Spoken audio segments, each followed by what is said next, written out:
নমস্কার, নতুন বাংলা থেকে বলছি সন্ময় বন্দ্যোপাধ্যায়। আজকে এমন একজন মানুষকে আপনাদের কাছে নতুন বাংলায় নিয়ে এসেছি। সদ্য দিল্লি থেকে ফিরেছেন, সুপ্রিম কোর্টে একটা লড়াই লড়ে শেষ পর্যন্ত গত পরশু দিন পৌঁছেছেন এই কলকাতায় গভীর রাতে, এবং তারপর তার সঙ্গে যোগাযোগ করে আমাদের মনে হলো যে তাকে আজকে আপনাদের সামনে স্টুডিওতে নিয়ে আসা দরকার। নামটা প্রথমেই বলি, মলয় মুখোপাধ্যায়। কনফেডারেশনে তিনি সাধারণ সম্পাদক এবং তিনি এই লড়াইটা লড়ছেন প্রথম দিন থেকে। অনেকেই লড়ছেন, কিন্তু তিনি এই লড়াইটা প্রথম দিন থেকে লড়ছেন রাজ্য সরকারের বিরুদ্ধে। সেই মানুষটিকে আজকে নিয়ে আসার পেছনে কারণটা তো অবশ্যই বলবো, কিন্তু আপনাদের হয়তো মনে প্রশ্ন লাগবে যে ডিএ নিয়ে আমরা কেন কথা বলি। অনেককে দেখেছি, আপনারা যারা আমাদের নতুন বাংলা দর্শক তারা অনেক সময় আমাদের কাছে বলেন যে ডিএ সরকারি কর্মচারীরা তো প্রচুর মাইনে পায়, তাদের ডিএ নিয়ে আপনি এত মাথা ঘামান কেন? ঘামাই কারণ জানেন, তিনটে স্পেসিফিক কারণ আপনাদের কাছে উল্লেখ করছি আজকে। যদি ভুল হয় ধরিয়ে দেবেন। প্রত্যেকটা মানুষ এই ডিএর সঙ্গে কিভাবে জড়িত।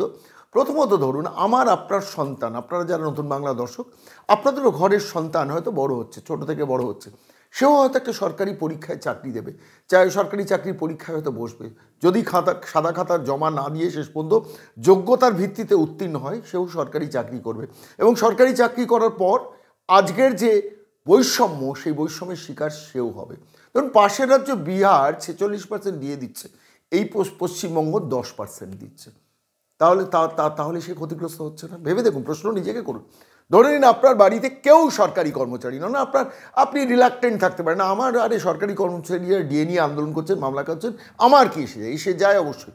আপনি যে ছোট্ট বাচ্চাটাকে স্কুলে ব্যাগ নিয়ে যাচ্ছেন, প্রতিদিন প্রাইভেট টিউটারের কাছে নিয়ে যাচ্ছেন, দিনের শেষে সে যদি ইঞ্জিনিয়ার কিংবা ডাক্তার নাও হয়, আর যদি ডাক্তার সরকারি ডাক্তার হয় তাহলেও সে ডিএর সঙ্গে রিলেটেড, আর যদি ইঞ্জিনিয়ার ডাক্তার নাও হয়, সে যদি প্রাইভেট সেক্টরে চাকরি না করে, একটা সরকারি চাকরির পরীক্ষায় বসে হয়তো উত্তীর্ণ হলো, চাকরিটা পেল, আজকের এই বৈষম্যের ফল কিন্তু তাকেও ভুগতে হবে। সেদিন সে যে চোখের জলটা ফেলবে, সেই চোখের জলটা কিন্তু আপনার গায়েও লাগবে, তার কারণ আপনি আজকে যদি এই ডিএ আন্দোলন নিয়ে সাইলেন্ট থাকেন। এক। দ্বিতীয়ত, আমার যেটা বারবার মনে হচ্ছে, প্রচুর বয়স্ক মানুষ, রিটায়ার্ড মানুষ, 60 ঊর্ধ্ব মানুষ, জীবনের সমস্ত জীবনটাই সরকারি চাকরি করতে করতে কাটিয়ে দিয়ে যখন রিটায়ার হয়েছেন, তখন তিনি দেখছেন পাশের রাজ্য বিহার 46% ডিএ পাচ্ছেন, আমার রাজ্যে এখন 10% ডিএ হচ্ছে, আমি কিছুই পাচ্ছি না। ও মানুষ আমাদের দপ্তরে ফোন করে বলেন যে অসুস্থ শরীর, কদিন বাঁচবো সন্ময়বাবু জানি না, কিছু ডিএ মামলার কিছু খবর আছে? তারিখ পে তারিখ চলছে তো চলছে। মলয়বাবুর কাছে শুনবেন, আমি তাকে প্রশ্ন করব এগুলো নিয়ে। সেটাও একটা দিক। এই রিটায়ার্ড মানুষগুলোর চোখের জলের যন্ত্রণার কথা আমরা যদি এই প্রজন্ম না ভাবি, তাহলে কে ভাববেন? ফলত ডিএ আন্দোলন, ডিএ লড়াই, এই মমতা বন্দ্যোপাধ্যায় সরকার যে ডিএটা মানুষের মারছেন, চুরি করে খেলা মেলা উৎসব, নিজের হাসি মুখের ছবির বিজ্ঞাপন দিয়ে আনন্দবাজারকে চুপ করাচ্ছেন, বর্তমানকে চুপ করাচ্ছেন, এই সময়কে চুপ করাচ্ছেন, আজকালকে চুপ করাচ্ছেন, প্রতিদিনকে চুপ করাচ্ছেন কোটি কোটি টাকা বিজ্ঞাপন দিয়ে। সেই দিয়ে তো ছেলেমেয়েগুলো চাকরি পেতে পারত। এটাও তো একটা দিক, একটু ভালো করে ভেবে দেখুন তো। তৃতীয় যে কারণে আমরা ডিএ নিয়ে এত কথা বলি, যে সরকারি কর্মচারীদের হাতে যখন ডিএটা থাকে, তখন সেটা বাজারে রোল করে। সমস্ত মানুষই সব টাকাটা নিয়ে গিয়ে ব্যাংকে ফেলেন না। 10 টাকার বদলে সে মানুষটা যদি 15 টাকা রোজগার করে, তাহলে একটু স্বচ্ছন্দে জীবনযাপন করতে পারেন এবং ঠিকঠাকভাবে বাজারে গিয়ে সেটা খরচা করতে পারে। সেটা ইকোনমিতেও একটা প্রভাব ফেলে। যে মানুষটা ওই তরিতরকারির বাজার নিয়ে বসছেন, তাঁর কাছেও কিন্তু ডিএর প্রভাবটা গিয়ে পৌঁছয়। ইকোনমিক্সের এই থিওরিটা নিয়ে কেউ আমরা চিন্তিত নেই। আমরা ভাবি ওই সরকারি কর্মচারীরা প্রচুর টাকা মাইনে পায়, ওদের দিয়ে লাভটা কী? ঠিক ওদের দিয়ে লাভটা কী? এই প্রশ্নটা নিয়ে আপনারা যেমন মাঝে মধ্যে ভাবেন না, আমি কিন্তু ভাবি বলেই আমি ডিএ নিয়ে বারবার করে আপনাদের কাছে আসি। কখনো মলয় মুখোপাধ্যায়, কখনো ভাস্কর ঘোষ, কখনো দেবাশিস শীলদের সঙ্গে কথা বলি, তাদের কথা আপনাদের কাছে শোনে। আর এই মানুষটা যে লড়াইটা লড়ছেন, আমি তাকে স্পেসিফিক কিছু প্রশ্ন আপনাদের হয়ে করব। ভালো করে মনোযোগ দিয়ে শুনবেন, যে প্রশ্নগুলো আপনাদের মনের চাহিদা, আমি যে প্রশ্নগুলো নিয়ে আজকে এখন কথা বললাম নতুন বাংলায়, সে কথাগুলো তার মুখে শুনবেন।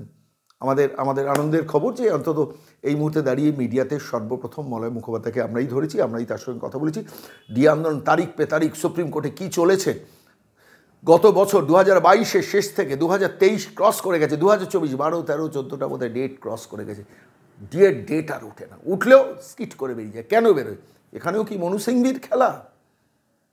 সর্বোচ্চ পর্যায়ে সুপ্রিম কোর্টেও কি মনু সিংভিদের খেলা? ভাবতে কষ্ট হয়, লজ্জা হয়, দুঃখ হয়, যন্ত্রণা হয় যখন এ রাজ্যে দাঁড়িয়ে জাস্টিস অভিজিৎ গাঙ্গুলি ট্রেন্ড সেটার হয়ে সারা রাত্রির স্কুল সার্ভিস কমিশন গিরিয়ে রেখে সার্ভার উদ্ধার করিয়ে নিয়ে তদন্তের মোড় ঘুরিয়ে দেন, যখন এ রাজ্যে জাস্টিস অমৃতা সিনহা রুদ্ধদ্বার কক্ষে শুনানি করে কালীঘাটের কাকুর ভয়েস টেস্টটা করাতে বাধ্য করেন একটা স্পেসিফিক টাইমের মধ্যে, justice Joy Sengupta, justice Rajasekhar Mantha, justice Biswajit Basu একটার পর একটা টাইম স্প্যান বেঁধে ডেট টাইম রাত্রি 8টার মধ্যে, রাত্রি 10টার মধ্যে, সকাল 6টার মধ্যে, সকাল 8টার মধ্যে, সকাল 10টার মধ্যে, দুপুর 12টার মধ্যে, দুপুর 2টার মধ্যে একটার পর একটা রায় এবং সেটাকে কার্যকরী করিয়ে যখন মানুষের মনে আদালত সম্বন্ধে আস্থা ফিরিয়ে আনে, সেই সময় তারিখ পে তারিখ, তারিখ পে তারিখ, তারিখ পে তারিখ জুডিশিয়ারির আরও একটা অংশ খেলে, যেটা নিয়ে সুপ্রিম কোর্টের প্রধান বিচারপতি জাস্টিস চন্দ্রচূড়ও সাম্প্রতিককালে মুখ খুলেছেন। কেন এত ডেট পড়বে? ভাইপো সুপ্রিম কোর্টে গেলে 3 দিনের মধ্যে, 4 দিনের মধ্যে, 7 দিনের মধ্যে ডেট পান, আর ডিএর সরকারি কর্মচারীদের, বৃদ্ধ যাদের 85 বছর বয়স হয়েছে, 65 বছর বয়স হয়েছে, 70 বছর বয়স হয়েছে, জীবনের শেষ প্রান্তে এসে পৌঁছেছেন, কাল সকাল আমার দেখা হবে কিনা এইরকম একটা জায়গায় গিয়ে দাঁড়িয়ে যখন রাতে ঘুমোতে যান, সেই মানুষটার চোখের জল বোঝার দায় সুপ্রিম কোর্টে নেই? জুডিশিয়ারি সম্বন্ধে সর্বোচ্চ শ্রদ্ধা রেখেই এই প্রশ্নটা আপনাদের হয়ে করলাম। আর সরাসরি মলয় মুখোপাধ্যায় আমাদের স্টুডিওতে এসছেন, তাকে আমরা আমন্ত্রণ জানিয়েছিলাম, এসছেন, তাকে ধন্যবাদ। তাঁর কথা শুনবো, তাকে কিছু স্পেসিফিক প্রশ্ন করব, কি বললেন শুন। মলয়দা নমস্কার, আপনি আমাদের স্টুডিওতে এসছেন। একটা প্রশ্ন আপনাদের কাছে খুব স্পেসিফিক করছি, সেটা হচ্ছে ডিএ মামলা লড়তে আপনি সুপ্রিম কোর্টে গিয়েছিলেন এবং গত পরশুদিন গভীর রাতে আপনি যখন ফ্লাইট ধরে ফিরছেন দিল্লি এয়ারপোর্টে, সরাসরি আমরা টেলিফোনে আপনাকে ধরেছিলাম, তারপর আপনি ব্রিফ করেছেন। আমি আপনার কাছে জানতে চাই, বাংলার সাধারণ মানুষ যারা সরকারি কর্মচারী সবাই প্রশ্নটা, তাদের মনের প্রশ্ন সেটা হচ্ছে যে কী কারণে ডিএ মামলা আবার পিছিয়ে গেল? একটু লেটেস্ট আপডেটটা দেবেন। নমস্কার আপনাকে এবং কর্মচারী সমাজকে নমস্কার, যে আপনি কর্মচারী সমাজের জন্য ভাবেন। হ্যাঁ, আমরা এই গত পরশু যে সুপ্রিম কোর্টে মামলাটা উঠেছিল হয়নি। দুর্ভাগ্য আমাদের এই কারণে যে গত 1 বছর হয়ে গেল মামলাটা 11 বার মামলাটা উঠলে পরেও মামলাটাই শোনা হলো না। কেন হলো না সেটা আমরা অভিযোগ করতে পারি না। আমাদের অভিযোগ না করলেও আমাদের তো অভিমান হয়ই। কারণটা কি? আপনি যে হেডিং দিয়েছেন সেটা যদি হয় সেটা তো আরও ভয়াবহ বলতে হবে। তাহলে সুপ্রিম কোর্ট কেন সেই ব্যাপারে দৃষ্টি দিচ্ছেন না? আজকে এসএলপি দায়ের করেছে, এসএলপি কয়েক সেকেন্ডের মধ্যে খারিজ হয়ে যায়। আমরা দেখেছি মহামান্য জাজরা ডান হাতে ফাইল তুলে বাঁ হাতে স্টেনোর কাছে। গত পরশুদিন সুপ্রিম কোর্টের ভেতরে আপনি ছিলেন, একদম কি ঘটলো, মানে কি কারণে উঠলো না? দেখুন, উঠলো না, গত পরশু যে উঠলো না তার একটা নির্দিষ্ট কারণ আছে। কারণ মামলা যখন উঠবে শুনানি হবে, এটা তো নিশ্চয়ই। 30টা শুনানি হয়েছে ফার্স্ট হাফে, অর্থাৎ 10:30 থেকে 1টা পর্যন্ত 30টা মামলা উঠেছে। তাহলে 30টা মামলা যাদের ছিল স্বাভাবিকভাবে তারা তো রিলিজ হয়েছে। হ্যাঁ, এটাই তো নিয়ম। তারপরে সেকেন্ড হাফে আরও 10টা মামলা উঠলো, 40টা মামলা।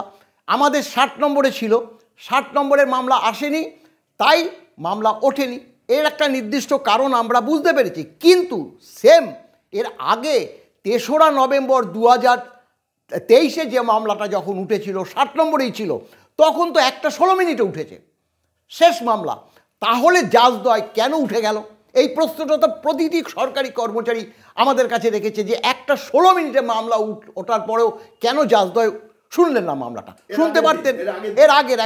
এর আগের যে মামলাটা 3রা নভেম্বর 2024, 60 নম্বর উঠেছে 1:16 মিনিটে। আর গতকাল 60 নম্বরের মামলা আসেনি, 40 নম্বর মামলা পর্যন্ত শুনেছেন। এটাই তো স্বাভাবিক, মামলা শুনবে। আরও একটা প্রশ্ন, মামলা কটা শুনবে, কটা আপনার কজ লিস্টে থাকবে, সেটাও তো সুপ্রিম কোর্টের দেখা উচিত। আমরা দেখুন যে কারি টাকা সরকার খরচা করতে পারে, আমরা তো পারি না। আমরা সেই রাজ্য থেকে দিল্লিতে যাই, সেখানে কারি টাকা খরচা হয়। 11টা মামলা লড়তে যে আমাদের কত খরচ হয়েছে, আর সরকারের কত খরচ হয়েছে, এর এই প্রশ্ন তো একজন মাননীয় উচ্চ আদালতের বিচারপতি পর্যন্ত করেছে যে সরকার হিসাব দিক যে সুপ্রিম কোর্টের মামলা লড়তে কত টাকা খরচা হয়েছে। আমরা আর পারছি না।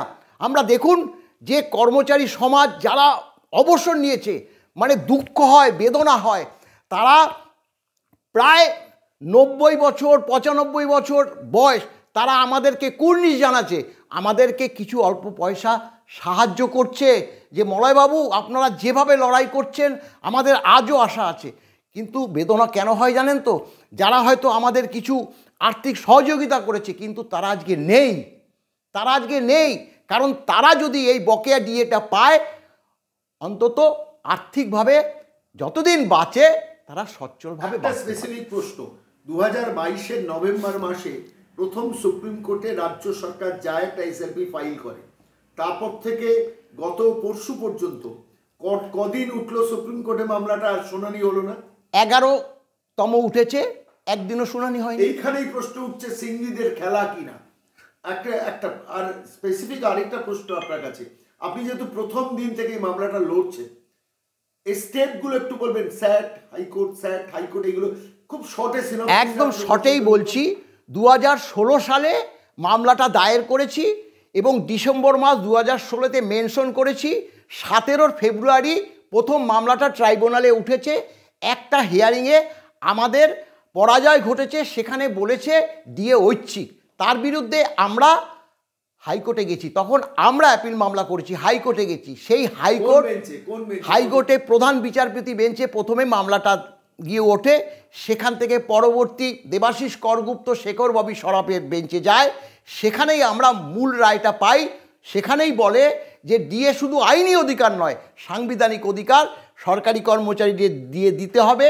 সেটা কিভাবে দেবে, স্যাট অর্থাৎ ট্রাইব্যুনাল তার বিচার করবে। সেখানে মাননীয় আর.কে. বাগ এবং সুবেশ কুমার দাস যে মানে অসাধারণ রায় দেয়, সেই রায়ের বিরুদ্ধেই এই এতদিন লাট খেতে খেতে সেই মামলাটাই আজকে সুপ্রিম কোর্টে এসে উপস্থিত হয়েছে। লাস্ট হাইকোর্টে কোন বেঞ্চে এটা শুনানি হয়েছে? সেটা মাননীয় বিচারপতি হরিশ ট্যান্ডন এবং রবীন্দ্রনাথ সামন্তের বেঞ্চে। কি স্পেসিফিক রায় দিয়েছে? তারা বলেছে যে ট্রাইব্যুনাল যে রায় দিয়েছে সেই রায়ের সম্পূর্ণতা আছে, এর বিরুদ্ধে যে আপনারা রিভিউ পিটিশন করছেন সেটা আমরা খারিজ করে দিচ্ছি, অর্থাৎ রিভিউ পিটিশন গ্র্যান্ড হয়নি। সেইটা বিরুদ্ধেই তারা সুপ্রিম কোর্টে গেছে, এসএলপি দায়ের করেছে। SLP means special leave petition, সেখানে একটা সিনোসিপ দিতে হয়। আমি আপনাকে মনোবাবু একটা খুব স্পেসিফিক প্রশ্ন করছি সাধারণ আমাদের দর্শকদের স্বার্থে। সেটা হচ্ছে যে দেখুন, একটা মামলা হাইকোর্টে ডিভিশন বেঞ্চ দিল, সে রায় আমার পছন্দ হলো না, আমি সুপ্রিম কোর্টে গেলাম, সেই মামলার শুনানি, আর এখানে এই ডিভিশন বেঞ্চের রায়, তার বিরুদ্ধে এসএলপি, এই দুটো মামলা, একটা মামলা সুপ্রিম কোর্টে শুনানি আর এসএলপির সুপ্রিম কোর্টে শুনানি, তফাৎটা কি একটু দর্শকদের বোঝান? তফাৎটা দেখুন, সুপ্রিম কোর্টে তো আমাদের এসএলপি গেছে, আমরা হাইকোর্টে বলতে পারি। হাইকোর্ট বলতে স্পেশাল লিভ পিটিশন রাজ্য সরকার করেছে, মামলাটা রাজ্য সরকার করেছে। জেনারেল মামলার সঙ্গে এসএলপি তফাৎ? এসএলপি মিনস হচ্ছে যে পোর্শনটুকু নিয়ে সুপ্রিম কোর্টে গেছে সেটা যে কি ভুল, সেই ভুলটা প্রমাণ করতে হবে রাজ্য সরকারকে, যারা নিয়ে যাবে রাজ্য সরকারকে। সেই ভুলটা প্রমাণ, সেটা যদি মহামান্য সুপ্রিম কোর্ট রাজ্য সরকারের কাছে জানতে চায়, রাজ্য সরকারে কিন্তু তার উত্তর দিতে হবে। এবং তার এক্সটেন্সিভ হিয়ারিং চেয়েছিল, কিন্তু সেই এক্সটেন্সিভ মানে বিস্তৃত হিয়ারিংটা মানে ভুলের পরিপ্রেক্ষিত যে রায়টা, সেই রায়টা বিশ্লেষণ করার জন্য, কিন্তু সেটাও সুপ্রিম কোর্ট এখনো পর্যন্ত করে উঠতে পারেনি। মানে পুরো মামলাটাকে বিশ্লেষণ করার জন্য, টাইম কিলিং এর জন্য এটা বোধহয় চেষ্টা করে। টাইম কিলিং তো আমরা প্রথমেই তো বলেছি, টাইম কিলিং যে এখানে যে হাইকোর্ট, আমি একটু স্পেসিফিক হচ্ছি, আমি এত ডিটেলসে যাচ্ছি না। এসএলপি তো 1 মিনিটেও ডিসপোজ অফ হয়ে যায়, সেটাই ম্যাক্সিমাম হয়। এখানে এসএলপি মানে অ্যাডমিশনটা হবে না খারিজ করা হবে। এই অ্যাডমিশন হলে পূর্ণাঙ্গ শুনানি হবে। হাইকোর্টের ডিভিশন বেঞ্চ, সেই ডিভিশন বেঞ্চ যে রায়টা দিয়েছে তার বিরুদ্ধে স্পেশাল লিভ পিটিশন রাজ্য সরকার এবং সেটা সিনপসিস আকারে দিয়েছে, এইখানটা ভুল হয়েছে একদম। সুপ্রিম কোর্ট মনে করতে পারে যে রাজ্য সরকারের এই কথাটার কোনো মূল্য নেই, খারিজ করে দিল, ব্যাস রায় হয়ে গেল। সঙ্গে তারপর তাহলে রাজ্য সরকারকে দিয়ে দিতে হবে। একদম। যদি অ্যাডমিশন হয়, আরেকটু বলিনি, যদি অ্যাডমিশন হয় তখন পূর্ণাঙ্গ শুনানিটা হবে। সেই চেষ্টাটা অনুসিংহীরা করবেন। এবং আমি আপনাকে একটা কথা বলি, আমি আপনাকে একটু স্পেসিফিক বলি, আমি একটা নবান্নের সূত্র ধরেই খবর পেয়েছিলাম যে এই মামলাটা লড়ার জন্য আলটিমেটলি এই স্যাট থেকে শুরু করে সুপ্রিম কোর্ট পর্যন্ত যাওয়া প্রায় 32 কোটি টাকা রাজ্য সরকারের ভাড়া থেকে গেছে। পরবর্তীকালে একজন উচ্চতম পদে চাকরি করেন, তিনি সরকারি চাকরিজীবী এখনো। তিনি আমাকে বলছেন, সরকারবাবু এর তথ্যটা ভুল, প্রায় 280-85 কোটি টাকার উপর রাজ্য সরকারের আইনি খরচা গলে গেছে। মানে আমি বলছি, এত বড় অর্থ সম্পদ দিয়ে রাজ্য সরকার লড়াইটা করছে, সেখানে আপনারা মানে ফেডারেশনের থেকে এই শক্তি কিভাবে রাষ্ট্র শক্তির বিরুদ্ধে লড়বেন? দেখুন, আমরা যাতে ক্ষান্ত দিই, অর্থাৎ মামলা থেকে সরে আসি, রাজ্য সরকার সেই দিকেই দৃষ্টি দিয়েছে। একটা স্পেসিফিক প্রশ্ন, যে যারা রিটায়ার্ড কর্মচারী, তার যদি মামলা এসএলপি ডিসমিসড হয়, রিটায়ার্ড কর্মচারী তারাও সব একদম একদম 2009 থেকে 1 জুলাই 2009 থেকে আপ টু 1 জানুয়ারি 2019 পর্যন্ত এই যে ব্যাকলগ, সেই ব্যাকলগ ক্যালকুলেশন করে যে বকেয়া হবে সেই বকেয়াটা অবসরপ্রাপ্ত। আরেকটা স্পেসিফিক প্রশ্ন, স্কুলের শিক্ষক, পৌরসভা, পঞ্চায়েত, জেলা পরিষদ, এসডিও, ডিএমএন অফিসে যারা কর্মচারী, এদের ক্ষেত্রেও কি ডিএর এফেক্টটা পড়তে পারে? দেখুন, এই ক্ষেত্রে ব্যাপারটা হচ্ছে, আমরা খোদ সরকারি কর্মচারী মামলাটা করেছি, আমাদের আইনজীবীরা যেহেতু বলছে, এবং আমরা all India consumer price index অনুসারে দিয়ে দিতে হবে সেইটাই বলা আছে। সরকারি কর্মচারীদের দিয়ে দিতে হবে সেটা কিন্তু বলা নেই, এটা রোপাতে আইন মাফিক বলা হয়েছে। যে দেখবেন রায়গুলোতে বলা হয়েছে যে এআইসিপিআই অনুসারেই শিক্ষক, পুরসভা, পঞ্চায়েত সব এরাও কিন্তু all India consumer price index অনুসারে ডিএ পায়। আপনারা ডিএটা যদি পান, হ্যাঁ, ডিএর বর্ধিত ডিএটা যদি পান, তাহলে কি এরাও পাবে? এদের আবার মামলা করতে হবে? মামলা হয়তো করতে হবে, সেটা আইনজীবীদের মত। কারণ যেহেতু এটা খোদ রাজ্য সরকারি কর্মচারীরা করছে, সরকার যদি রাজনৈতিক কারণে মেনে নেয় তো ভালো, সরকার যদি রাজনৈতিক কারণে না মানে শুধু সরকারি কর্মচারীদের দেয়, আমাদের আইনজীবীরা বলেছে এই রায় নিয়ে তারা মামলায় গেলে একটা হিয়ারিং, দুটো হিয়ারিংই আপনার নির্দেশ। একটা স্পেসিফিক প্রশ্ন, আন্ডারটেকিং এ যারা চাকরি করেন, ধরুন WBIDC, WBSIDC বা ওয়েবেল ইলেকট্রনিক্স ডেভেলপমেন্ট কর্পোরেশন, এদের কর্মচারীরাও এরা অল ইন্ডিয়া কনজিউমার, যেভাবে আমরা ডিএ পাই, তারা যদি ডিএ পায় অবশ্যই তারাও পাবে। মানে তাদের কি মামলা করতে হবে তার জন্য আন্ডারটেকিং এর লোকজনকে? মনে হচ্ছে করতে হবে। এই আইনি ব্যাপারটা আমি এই মুহূর্তে খুব ভালো বিষয়ে বলতে পারছি না, কারণ সেক্ষেত্রে তাদেরকেও আইনজীবীদের সঙ্গে একটু যোগাযোগ করা। দুটো প্রশ্ন আপনার কাছে রাখবো সাধারণ মানুষেরও, সেটা হচ্ছে, সারা ভারতবর্ষের মধ্যে কোন রাজ্য কি পশ্চিমবঙ্গের মধ্যে মতো এই অসভ্যতা করছে? দেখুন, এবার সেটা তো বলি, আমরা তো মামলা করতে গিয়ে 35টা রাজ্য, 7টা কেন্দ্র শাসিত অঞ্চলের যে ডিএর যে লিস্ট, সেটা তো আমরা তুলে দিয়েছিলাম স্যাট এবং হাইকোর্টে। সেই সব ডকুমেন্টস এখন সুপ্রিম কোর্টে রয়েছে। আপনি দেখুন যে আমাদের প্রতিবেশী রাজ্য, এই যে ঝাড়খণ্ডে এই যে একটা রাজনৈতিক সিচুয়েশন তৈরি হয়েছে, সেখানে তো আপনার কংগ্রেসের সঙ্গে একটা অন্য মানে আঞ্চলিক দলের মানে কোলাবোরেশনে আপনার সরকার চলছে, তারাও তো 46% দিয়ে দিচ্ছে। আমাদের প্রতিবেশী বিহার 46% দিচ্ছে, উড়িষ্যা 46% দিচ্ছে, অন্ধ্রপ্রদেশ 46% দিচ্ছে, পশ্চিমবঙ্গ 10 দিচ্ছে, তাও নির্দিষ্ট নিয়ম মতো দিচ্ছে না। এই জিনিসটা বুঝতে পারছে না কেউ। নির্দিষ্ট নিয়ম বলতে এই যে 10%, 1/7/2016 থেকে তারা ডিএটা পাচ্ছে, আর আমাদের ডিএটা বেতন কমিশন হয়ে যাবার পর 1/1 বেতন কমিশন হয়েছে উইদাউট ডিএতে। আপনারা জিতলে ডিএর এফেক্টটা কোন বছর থেকে হবে? ওই যে বললাম 1/7/2019 মামলা, এটা এখান থেকে দিতে হবে। 9 মামলা 1/7/2009 থেকে ডিএটা দিতে হবে, সেই দিন থেকে এফেক্ট দিতে হবে আপ টু 5ম বেতন কমিশন। এটা যখনই দিতে হবে রাজ্য সরকারকে, যদি all India consumer price index মানে 5ম বেতন কমিশনের দিয়ে দিতে হয়, তাহলে 6ষ্ঠ বেতন কমিশন বর্তমানে যেটা চলছে সেটাও আমরা আদায় করব। এইটুকু আমরা কর্মচারী। আমি শেষ একটা প্রশ্ন করব, উত্তরটা আপনার কাছে নেই, উত্তরটা আমাদের কাছে আছে, তবু প্রশ্নটা করব যে এটাও কি আশঙ্কা করছেন যে এই মামলাটাকে ডিলে করার জন্য মনু সিংভিদের খেলা চলছে? একদম একদম, আমি তো বলছি তো যে আমরা সত্যি বিশ্বাস করুন আমরা আর পারছি না। কত টাকা দেখুন, যে 100 টাকা দিয়েছে পরের মাসেও 100 টাকা দিয়েছে, যারা অবসর নিয়েছে তারাও দিচ্ছে, আমাদের যে অবসরপ্রাপ্ত কর্মচারী সংগঠন আছে তারাও কারি টাকা দিচ্ছে, আমাদের কয়েকটা ডিস্ট্রিক্ট শক্তিশালী যার মধ্যে উত্তর দিনাজপুর জেলা, তারাও প্রচুর টাকা দিচ্ছে। হ্যাঁ, তারপরে শিক্ষক সমাজও দিচ্ছে। আমি মলাবাবু আপনাকে একটা অনুরোধ করব, আমি চাই আপনি যদি রাজি হন, সেটা হচ্ছে আপনি আপনার টেলিফোন নাম্বারটা প্রকাশ্যে একটু বলে দেবেন, যারা নোট করে নেবেন। আপনার কাছে যদি কিছু স্পেসিফিক প্রশ্ন তাদের থাকে, সরাসরি তারা আপনাকে করতে পারেন। আপনাদের পাশে যদি আন্দোলনকে শক্তিশালী করার জন্য কেউ দাঁড়াতে চান, তারাও সরাসরি সেই নাম্বারে টেলিফোন করবেন। সেই টেলিফোন নাম্বারটা কি আপনি প্রকাশ্যে বলতে একদম আমার নাম্বার, আমার প্রেসিডেন্ট নাম্বার প্রকাশ্যে দেওয়া আছে। আপনি আপনার নাম্বার? হ্যাঁ, আমার দুটো নাম্বার। প্রথমটা হচ্ছে 9432338004। আরেকবার বলুন। 9432338004। আর হোয়াটসঅ্যাপ আছে এমন নাম্বারটা 9875315735। আমি আপনাকে বলছি, আপনার নাম্বার দুটো আমাদের রেখে দিন। আপনি আপনার নাম্বার দুটো আমরা অন ক্যামেরা দিয়ে দিচ্ছি। নতুন বাংলার সমস্ত দর্শকদের বলছি, যারা ইচ্ছুক মলয়বাবুর সঙ্গে সংশ্লিষ্ট দুটো নম্বরে সরাসরি যোগাযোগ করবেন। আপনাদের কোনো প্রশ্ন থাকলে, আপনারা যদি রিটায়ার্ড সরকারি কর্মচারী থাকেন সরাসরি মলয়বাবুকে প্রশ্ন করবেন।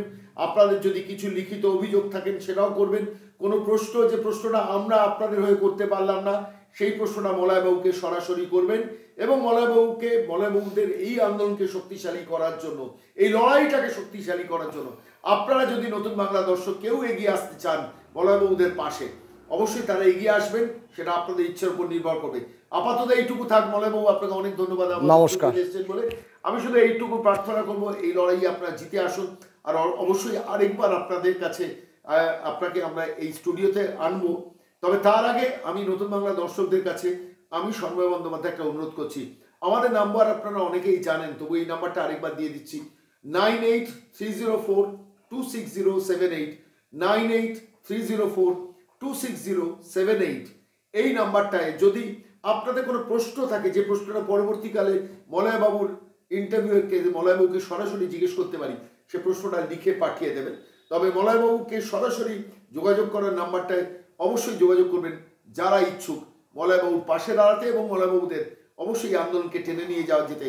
এবং আপনাদের মনে যদি প্রশ্ন থাকে, আপনারা যদি আন্ডারটেকিং এর কর্মচারী হন, আপনারা যদি স্কুল শিক্ষক হন, আপনারা যদি পুরসভা, পঞ্চায়েত, জেলা পরিষদ, গ্রাম পঞ্চায়েত, এসডিও, বিডিও, ডিএম বা যে কোনো সরকারি আন্ডারটেকিং এর চাকরিজীবী হন, অথবা পুলিশ কর্মচারী হন, আপনাদের যদি মনে কোনো প্রশ্ন থাকে সরাসরি মলয়বাবুকে ফোন করবেন। মলয়বাবুর নাম্বার দুটো আমরা স্ক্রিনে তাই কিছুক্ষণ আগে দিয়েছি। আমি আবারও এই প্রতিবেদন শেষ করার সময় মলয়বাবু দুটো নাম্বার আপনাদের কাছে দিয়ে রাখলাম। ভালো থাকবেন সবাই। আপাতত এইটুকু নতুন বাংলা স্টুডিও থেকে আমি সন্ময় বন্দ্যোপাধ্যায় নমস্কার জানাচ্ছি আপনাদের, এবং অবশ্যই এই লড়াইয়ে চিনি অন্যতম মুখ মলয় মুখোপাধ্যায়কে।